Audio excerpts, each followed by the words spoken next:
C'est à quelques encablures d'ici, à Ndiongé, que se trouve, n'est-ce pas, tout simplement, mais la tombe de Kocc Barma. Quand on dit la langue de Molière, c'est le français. Mais la langue wolof, on parle de Kocc.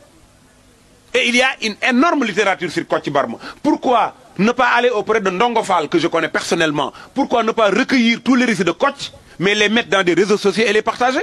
On ne connaît de Kocc que les 4 touffes de cheveux. Les 4 touffes de cheveux. Jigéen soppal ca bul wóolu, buur du mbokk, doomu jiitle du doom, mag mat naa ba cim réew. Or, il y a Kumba Kocc qui est la fille de Kocc Barma. Et ça m'intéresse, parce qu'il y a quelqu'un qui a fait sa thèse sur une étude comparative entre Kocc Barma et Socrate. Vous savez que les élèves de terminale, vous le savez mieux que moi, Kocc Barma faisait comme Socrate. Socrate n'a jamais écrit. Et pourtant, c'est le père de la philosophie occidentale. Socrate n'a laissé aucune ligne. C'est Platon, son disciple, qui a écrit. Socrate faisait de la maïeutique. Dans le Ménon, quand Socrate dit au Ménon, qu'est-ce que c'est que la vertu? Le Ménon lui dit, c'est l'art qui est donné à l'homme de commander. Socrate ne lui dit pas c'est faux. Il lui dit, pourtant, l'enfant et l'esclave ne commandent pas et ils peuvent être vertueux. Le Ménon sait que la réponse qu'il a donnée est fausse, il cherche une autre réponse. Cette tentative de chercher une autre réponse à la question posée, c'est ça la philosophie. Kocc Barma, quand on a dit, doomu mbott ndox du ko rey, il n'a pas dit c'est faux. Il a dit, xanaa ndox ma tàngul. Quand les gens ont dit, dóor fayu, mu ni boo daanuwul. ñu ni lu regg bajantu, mu ni bam desub xaal. ñu ni reer tëdd mooy wàllu ju reer doxi. Celui qui dîne, qui reste dans sa case, s'il entend des bruits au dehors, c'est lui qui va sortir à la rescousse de celui qui a des problèmes. Reer tëdd mooy wàllu ju reer doxi, mu ni booba néeg ba daa tàkkul ci kawam. Et si la case s'enflamme, c'est une philosophie. Kumba Kocc, quand Kocc dit, pour la première fois, quand il rencontre son épouse, avant même, en fait, il n'avait pas encore épousé, mais il l'a rencontrée. Il lui dit, sama jigéen noo tudd. La dame lui répond, li gën ci suuf ci yées ci jigéen. Kocc Barma lui dit, Dior Nam Faye. À Dakar, quand il pleut pendant 5 minutes, les gens ont des problèmes. Il y a des inondations. À Ndande, à Kébémer, à Géoul, quand il pleut, bu tawoon ñeenti waxtu suuf si naan ko parce que c'est un sol Dior. mu ne ko yow Dior nga tudd. Fay nga sant parce que li yées ci jigéen mooy foo amee problème ak sa jëkkër jël sa ñaari haut ak ñaari pantalon def ci saag yóbbu mooy Fay. pas professeur. Monsieur le maire. Dior Naam Fay mu ne ko yow sama càmmiñ noo tudd mu ne ko turam fukki fan ak ñaar ci weer dëkkam suuf fukki fan ak ñaar la ñuy gàmm mu ne ko yow ma gàmm nga tudd. dëkkam suuf mu ne ko am kan parce que am kan ci la jinax di dëkk ci la kañee dëkk mu ne ko ma gàmm naam kan mu ne ko yow mi laa doon seet. waaw nu may def ba ñëw seen kër mu ne ko da ngay romb soowum kaw jaar kër jinne jaar fi dëkk jeexe loo ci egg loo ci doole egg suñu kër. soowum kaw mooy buy kër jinne mooy Dakar gi fi dëkk jeexe mooy armeel yi. C'est extraordinaire comme philosophie et ça Kocc Barma l'a fait, c'est extraordinaire. Donc il s'agit de mettre des contenus. Il s'agit de mettre des contenus dans le réseau internet et dans les réseaux sociaux pour que ça devienne une humanité. On peut l'utiliser. Internet mbedd la mbedd lépp ci nekk wolof yi dañuy wax ne doom ju amul nijaay mbedd lay déggee. Internet c'est un boulevard. Il y a tout. C'est à nous de faire des tris. C'est à nous de voir à l'intérieur, n'est-ce pas, tout simplement, du système, à l'intérieur du support, qu'est-ce que nous mettons? Même à la télévision, il y a un code parental. Parce qu'il ne doit pas tout regarder l'enfant. C'est important. Sama doomu frère mi ngi may laaj barki démb le mot wolof loué nan lañ koy waxee ci wolof loué. J'ai demandé ça à mon père pendant une semaine, personne n'a répondu. Parce que wolof xamul loué wolof du loué tool dañ la daan abal tool nga delloo ko dañ lay tayle mais tayle sax tayle mooy ma jox la mbir boo ma fayul ma jël ko mu wel. dogal da ngay dogal nit ab tool dañ lay dogal ab tool may la ko mais loué on te donne ça bu weer dee nga fay wolof xamul fay xamuñu xaalis boobu moo tax la notion de droit d'auteur amul ci wolof da ngay gis kenn génne benn way keneen génne ko. C'est pourquoi on a parlé de l'usufruit. Et d'ailleurs Rousseau dans le contrat social le dit. Rousseau dit que tant qu'on vivait de la chasse, de la pêche, de la cueillette, Tant qu'on portait des habits cousus par des épines et des tisanes, la vie était normale. Mais dès l'instant que quelqu'un a osé dire que ceci m'appartient, l'injustice s'est installée. L'homme est naturellement bon, c'est la société qui l'a corrompu. Absolument. Donc c'est à nous de mettre à l'intérieur du support nos propres valeurs. Et nous avons aujourd'hui une crise de valeurs. C'est ça le problème. Le proviseur l'a dit tout à l'heure. Les défauts et les malversations de Internet. Kenn ñemeetu la génn kenn ñemeetu la wax parce que Internet da lay yàq et bu ñu lay yàqee dañuy yàq sa famille. Quand vous mettez une photo dans Internet, j'ai assisté à une conférence qui a été donnée par une Sénégalaise qui est aux États-Unis, qui est revenue au Sénégal et qui nous a fait une conférence sur les réseaux sociaux.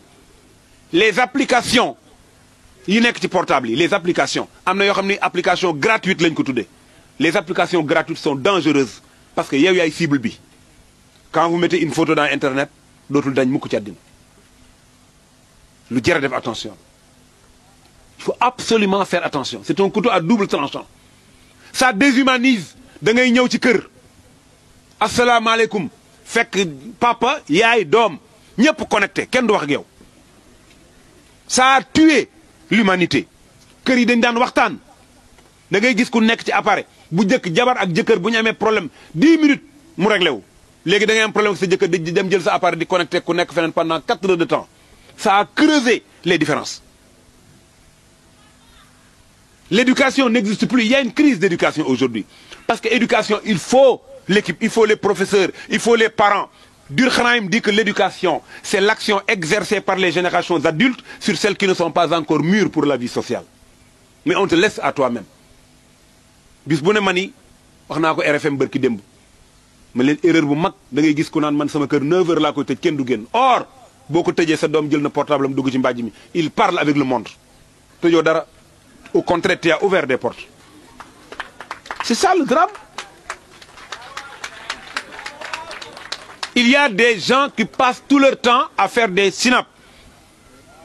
C'est là dina jëpp snable. Au contraire Cheikh Ibra Fall mi xam na li may wax bu njëkk da nga daan am problème mu livre foo koy jëlee. Léegi am na application yoo xam ne livre bi da nga koy am mais tey résultat yi dafa waroon gën a baax. Résultat yi dafa waroon gën a baax mais c'est le contraire tey livre boo soxla en un temps record nga am ko léegi mais c'est le contraire parce qu'il y a problème parce qu'il y a une crise aiguë de l'éducation, de la formation. On a ces problèmes-là. Et pourtant, on a une histoire extraordinaire. On a une histoire qui n'a rien à envier à l'étranger. Lat Dior a été barguette à 17 ans. Le président Wade m'a posé cette question un jour. Il m'a dit, professeur, je vais te poser une question. Je viens de recevoir une délégation de l'Union européenne ce matin. Et ils m'ont dit que la notion de parité est née en France avec Jeanne d'Arc.